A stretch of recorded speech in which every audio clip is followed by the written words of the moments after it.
તો આગળ વાત કરીશું ભુજની, જ્યારે ભુજની અંદર કચ્છમાં ભાજપના પ્રશિક્ષણ વર્ગનો પ્રારંભ થઈ ચૂક્યો છે અને આ પ્રશિક્ષણ વર્ગની અંદર તમામ કાર્યકર્તાઓ પ્રશિક્ષણ લેવા માટે આવશે અને કાર્યકર્તાઓને તમામ પ્રકારની પ્રશિક્ષણ આપવામાં આવશે અને પાર્ટીની વિચારધારાથી અવગત કરાવવામાં આવશે। આપને જણાવી દઈએ આગળની માહિતીઓ સાથે, જ્યારે ભુજમાં કચ્છ જિલ્લા ભાજપ દ્વારા પંડિત દીનદયાળ ઉપાધ્યાય પ્રશિક્ષણ મહાઅભિયાન 2026 અંતર્ગત ભવ્ય પ્રશિક્ષણ વર્ગનું આયોજન કરવામાં આવ્યું છે।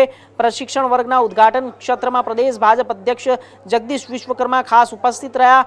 જગદીશ વિશ્વકર્માના હસ્તે સૌપ્રથમ પ્રશિક્ષણ વર્ગમાં પ્રદર્શનીઓનું ઉદ્ઘાટન કરવામાં આવ્યું। ત્યારબાદ પ્રશિક્ષણ ખંડમાં ઉદ્ઘાટન વિધિ સંપન્ન કરવામાં આવી અને પ્રશિક્ષણ વર્ગ દરમિયાન ભાજપના કાર્યકર્તાઓને સંગઠન પક્ષની વિચારધારા અને વિવિધ સંગઠનાત્મક વિષયો અને માર્ગદર્શનો આપવામાં આવશે। નિષ્ણાંતો દ્વારા કાર્યકર્તાઓને વિવિધ વિષયો પર તાલીમો પણ આપવામાં આવશે।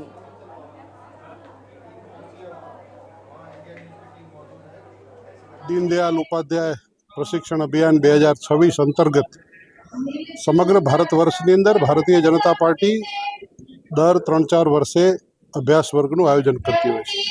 એ અભ્યાસ વર્ગ શક્તિ કેન્દ્ર મારફત ત્યાંથી મંડળ, ત્યાંથી જિલ્લો, ત્યાંથી પ્રદેશ અને રાષ્ટ્રીય આમ વિવિધ તબક્કાઓ પર વિવિધ વિષયો સાથે વિવિધ દિવસોના વર્ગો થતા હોય છે।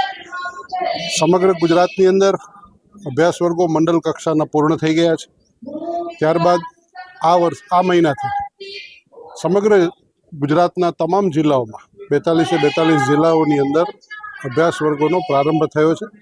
એ પૈકી આજે કચ્છ જિલ્લાનો અભ્યાસ વર્ગ ભુજ મધ્યે આયોજિત થયો, જેમાં ગુજરાત ભારતીય જનતા પાર્ટીના પ્રદેશના અધ્યક્ષ આદરણીય જગદીશભાઈ વિશ્વકર્માના વરદસ્તે એનો પ્રારંભ થયો છે।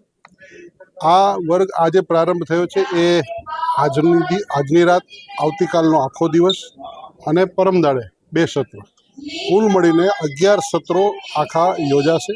11 સત્રોના અલગ અલગ વિષયો પણ રહેશે અને અલગ અલગ વક્તાઓ રહેશે, જેની અંદર એકમાત્ર ભાવ હોય છે કાર્યકર્તાનું નિર્માણ અને રાષ્ટ્ર પ્રત્યેની જવાબદારીના ભાવ સાથે આ કાર્યક્રમ થતા હોય છે। એ પૈકી આજે માન્ય પ્રદેશ અધ્યક્ષશ્રીએ આ વર્ગનું ઉદ્ઘાટન કર્યું છે અને પ્રારંભ કર્યો છે। હવે બીજું જે સત્ર છે એ ગુજરાત ભાજપના મૂર્ધન્ય વડીલ આદરણીય ભૂપેન્દ્રસિંહજી ચુડાસમા એ એમનું સત્ર થશે, પછી વિરામ છે અને આવતીકાલે 7 સત્રો રહેશે અને ત્યાર પછીના દિવસના સત્ર, કુલ મળીને 11 સત્રોનું આયોજન થયું છે। જેમાં તમે જોઈ શકશો કે પ્રદર્શની પણ ગોઠવવામાં આવી છે, સરકારની વિવિધ યોજનાઓનો ઉલ્લેખ છે, સરકારે જે કંઈ પણ પ્રણ લીધા છે પ્રણનો ઉલ્લેખ કરેલો છે।